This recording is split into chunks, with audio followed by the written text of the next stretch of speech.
حضرت ابو مظفر اسماعیل بیان فرماتے ہیں کہ حضرت شیخ علی بن ابی حریری رحمۃ اللہ علیہ جب کبھی بیمار ہوتے تو اکثر میرے باغ میں تشریف لے آیا کرتے تھے، جہاں آپ کی تیمارداری کے لیے بہت سے لوگ آتے رہتے تھے۔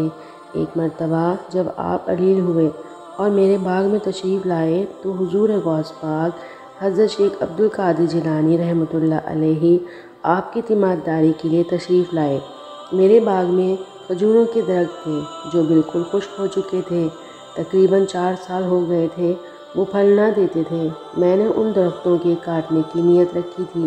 جب حضور غوث پاک اٹھ کر ان کھجوروں سے ایک درخت کے نیچے گئے اور لوٹے سے وضو فرمایا، پھر دوسرے درخت کے نیچے آپ نے 2 رکعت نماز نفل پڑھی، وہ دونوں درخت چند ہی دنوں کے اندر اندر ہرے بھرے ہو گئے اور پھلدار ہو گئے، حالانکہ وہ موسم کھجوروں کے پھل لانے کا نہ تھا۔